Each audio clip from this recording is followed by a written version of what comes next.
My guy Fredo Bang is back on the show. Finally, it's been a while, man. Yeah, been a couple of years. Good to see you, bro. Yeah, been a little minute. Yeah, it was. I think the last time you were on the pod, it was definitely 2 years ago at least. It was. I think it was right, maybe like a few months before you got locked up the last time. Yeah, 2 years ago. So yeah, what's up? How's everything, man? Getting ready for the new project? Yeah. Yes, I'm sad. Yes, I'm sad. Explain. So, Van, basically, there's two reasons why I named it that. All the music that's on this project I made when I was going through a real rough time in my life since I've been out of jail. Okay. And also, it's basically it's like an irony thing. It's like basically showing you, okay, we can make regular music and be sad as hell. Yeah. You get what I'm saying? Also, thank you for that because I feel like I'm tired of I just feel like hip hop needs to be a little more vulnerable. Yeah. Be a little more honest. Yeah. You know what I mean?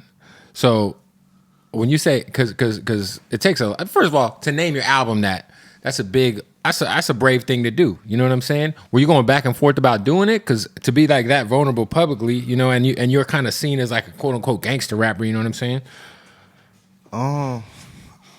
It was either that. I forgot what the other name was. But it was mainly that one. What about the last couple of years had you in a low place? It was just going to jail for nothing. And when I went to jail, you know, I was at the top of my career for real. For sure. It super slowed me down. I had to refund shows. I had to just basically like I had to just restart everything on some shit. You know what I'm saying? Because you lose your, you know, it's like you lose that flow. You know what I'm saying? So just redoing that, and then I had label problems with my independent label, so I couldn't put out no projects. I haven't put out a project in 14 months. I was about to say it's been a minute. It's been at least a year, yeah. But it's not my fault. You feel me? So it's just. So, because for people who don't know, I don't know if are you still on Def Jam? Yeah. Okay, so you had a label that deal was through, like your OG label. Right. Was that from Baton Rouge? Nah. Oh, okay, but just like an independent label that. Yeah. So, because Rich Homie Quan went through something similar with TIG, okay, where they prevented him from releasing music for years. Right. So what was the disagreement and how did it end up getting resolved? Basically, they had a legal situation with another party that kept them back from handling business with me properly, and so it just was tied up, crisscrossed, and just deeper and getting worse and worse. You know what I'm saying? And we just couldn't settle it for a while. What ended up being the resolution? Like, what was the tipping point? I don't really want to get too deep, but like I say, I don't fault them all the way because you know, stuff happens. Yeah, shit happens, right? People, you know, don't, like you said, like sometimes. It's just my biggest thing was I felt like they helped me get to where I am. I wouldn't be where I'm at without them. But I feel like as the artist I am, the initiatives that I take, as much as work I put in on behalf of both of us, I feel like, you know what I'm saying, sometimes you gotta swallow the pill for me. You feel me? Because I do the same for you. You feel me? So I just felt like what I was going through, I shouldn't have been going through even for that long. Right. I should feel like it immediately got fixed. What would be advice, because we've seen recently similar situations like Megan and 1501, I think it was 1501, and Carl Crawford, they went through it. If you're a young, up-and-coming artist, sometimes people can come into your life and like you said, make things possible for you, right? When you don't got nothing. Right. So you're just like, hey, let's do it. But is there any sort of things people should look out for or things people should do to kind of protect themselves from getting into a situation where that you kind of like learn from this situation? I'm gonna say no matter what you do and precautions that you take, how the music industry is set up, and it's not because of just the labels, it's just how shit be going. Right. It's so easy for us artists to get fucked out of money. Like that's just plain and simple. It's just easy. Yeah. You know what I'm saying? It's not set in law that this has to happen, that has to happen sometimes. Like with LODs, I even got LODs. That's something I'll tell everybody. Get letter of direction. Letter of direction. That make sure what's owed to you get paid to you, and what's owed to everybody else go to them. So nobody collecting somebody's money and they gotta wait for them to pay them. I got those, but my shit still messed up to where couldn't get put in and fixed. You feel me? So for people who don't know what a letter of direction is, it could be. Well, I'm not like a music lawyer. It's just a signed document saying that. It's also how you can like distribute masters too. Like so, for example, let's say that's an old way though. Huh? But let's say you put an album out, right? Your your LODs would be sent to Def Jam, so Def Jam knows who to pay before it hits like someone else's pockets, and you got to depend on that person to do right by you. And see, this is the thing. Like, it's Def Jam, is the publishing side, BMI, because there's so many different sides of the music. It's a lot, bro. You know what I'm saying? You got the writer side and you got the publishing side. So that's two right there. You got Def Jam, you got the people who collect the pub, you got the people who may collect YouTube separately. You got motherfucking sound exchange. Yeah, like all of it. It's a lot, bro. So who do you depend on? Because I see people getting taken advantage of by lawyers too. Like you also got to kind of make sure you hire the right lawyer. Yeah, I done went through that too because like I done hired lawyers that don't even do shit, and they get a cut for nothing. It's like, hey, I could have probably just Googled this contract online. I mean, it seems like most people don't know about the things we're speaking about. Most artists. Yeah. So for you kind of had to go through it to be like, yeah, I mean, this ain't gonna happen. That's the only again. time really as artists learn because like I'm savvy to shit. You feel me? And I'm a type of person where I read shit 3-4 times. Like all my contracts I looked at, I go over. I waited till I signed them. You know what I'm saying? But sometimes you just don't fully, you know what I'm saying? Understand it till you go through it. You feel me? And then you learn, and the next go round is different. You go around, you get it right. Would you say you're happy with Def Jam so far? I'm happy in my position. Yeah. I feel like it's always could be better. I can't fault Def Jam for a lot of things because they're for one, they're a legendary label. So 100%. What comes with that though is an old horse. Oh yeah. You feel me? So, oh yeah.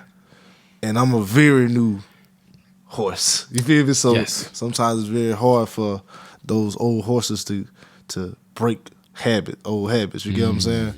Also. It's a bunch of new people steady coming in. You feel me? Well, that's what I was gonna say. Since you've been signed to Def Jam, there's been regime changes at the label. Yeah, we had like 3 different presidents. Right, and that I always feel like if let's say the president who is there when you're signed, they're gonna be the most excited about you because they're responsible for your signing, right? Or the A&R, whoever brought you into Def Jam, right? Right. Once they leave, it's up in the air whether or not the person who replaces them is Paul Rosenberg, one who brought me in and signed me. Shout out to Paul. Yeah. Eminem's manager, Goliath Entertainment, a legend. But it always I see it happen all the time where somebody will get brought into a label situation and then their whole squad that brought them in leaves and goes to a different label, and then there's a whole new people, and then they're not as enthusiastic about it or they don't understand it as well. Yeah.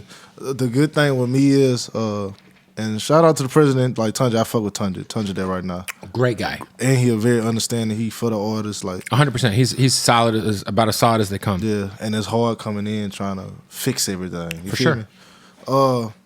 The thing with me is, I'm pretty different from a lot of artists. I don't wait on the label to cut the check to go get the videos done. You just handle it. I handle it and I wait to get it later. So and then you'll file like a reimbursement. Right. So out the gate, I'm productive. Yeah. For 2, I'm very budget savvy.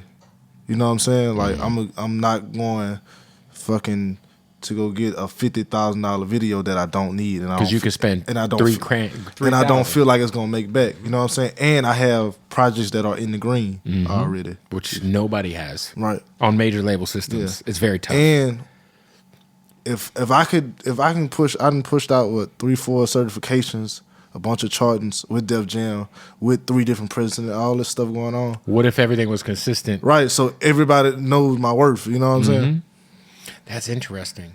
Yeah, because for people who don't know, like if you're an artist, I think a lot of times... And I'm one of the top streamers over there. You know what I'm saying? No shade. Well, I want to shout you out too because I think you're in a good position at Def Jam because right now, Def Jam needs a star. Yeah. They don't have... Like YG left. Big Sean's like mid-cycle. Like You know, I know Benny the Butcher's about to drop his album, but like I feel like Def Jam, like you're the young star on the label now, which can only help you because they need it. Like they really, like it's kind of cold over there. You know what I'm saying? In terms of like when you compare them to like Republic or you compare them to Interscope or you know what I'm saying, Capitol or RCA. But it's funny you say that you're budget savvy because you know I always tell artists because I have a recording studio, so I always tell artists like, hey, I got the big studio vocal chain. And it's $70 an hour. Right. But that's fine. $70 an hour with an engineer. Right. But don't give me the label invoice shit. Right. Pay for the studio. Otherwise, they're gonna send you to Paramount or they're gonna send you to like, you know, one of these big and it's $250 an hour with an engineer. No, I do pay sometimes. Only time I won't is if I'm locking in for like 2-3 weeks and I got because sometimes I'll. That's what I'm saying. People, you know this. People will come to LA and they'll stay in the studio for like a week straight, and I'm like, bro, you know how much that week cost you, and you're over here ordering fucking bossa nova. Right. Because when it comes to me bringing 4-5 producers in, flights, so it's a lot more money involved. So just so they know I'm not on some trying to eat at my budget type. Because some weird people do that, and I don't know why they do that. Because you just taking money that you gotta pay back. Well, those artists, they live off advances. They don't. There's a lot of artists I know who they're like, hey man, you get that advance and you don't ever think you're gonna see another red cent off that album. Yeah. So it's like I gotta get the next album done, turn it in, so I get my, you know, $500,000 or whatever it is. Right. So that's dope. You got a bunch of music in the green because that's not a common practice with a lot of young artists because they fuck that budget off. Yeah, I mean, and it's hard. The cuts is very hard to get in the green. Like your music have to do good, and your budget has to be low to get in the green fast. What was something that you were able to like do to kind of get out of the funk you were in? Because you had so much momentum, and you still. I mean, look, it's not like you don't have momentum. Like, it's just. But you had Top was on the radio everywhere. I be wanting more out myself. No, but I'm saying like, how were you able to pull yourself out of that and just kind of like, did it kind of like make you hungrier? Like, you get out of jail, are you like super fucking laser focused, or you just a little discouraged at first? So when I got out of jail, I had to go through a process of the rest of my papers. So at first they wouldn't let me go back home to my house. I about had to get a new house. So it was just in Florida or in Baton Rouge? In Florida, they wouldn't let me go back at first. So there's so many things that I had to go through. So my mind wasn't all the way focused, and like I said, I forgot my rhythm. So now I'm trying to fix it. I'm taking so long to try to fix the labor issues that I'm not focused on getting my music out by any means necessary. You know what I'm saying? And so it's just, I wasn't focused. And right now, and when you do get out focus, you got to find that confidence again. Cause you feel me, like that's when the people don't realize it's almost like when you're a basketball player and that shot's not going in, you just got to shoot yourself out of the funk. Right. And so then that's when the comments start getting to you. That's when it start fucking with you. You know what I'm saying? So, do you find yourself reading comments? Yeah, I read everything. I watch everything. You got to stop. No, stop reading the comments. The reason why I don't is because I want that, good or bad. You know what it is though? You got here doing you. Unapologetically. Yeah. What's going to happen is you spend too much time reading the comments, even if you don't think it's affecting you. Subconsciously, it's affecting you. Subconsciously, you'll think of that one, bro. You got to understand the type of human beings that leave comments on YouTube videos and like these posts. Like imagine sick flex. He said, "Man, this shit heavy. My neck hurt."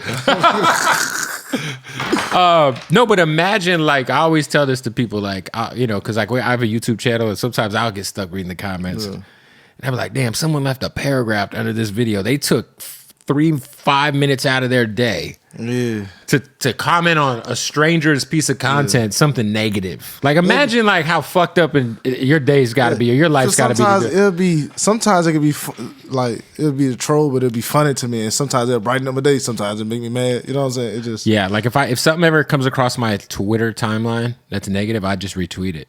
Yeah, because I don't give a fuck. Yeah, I just like shit.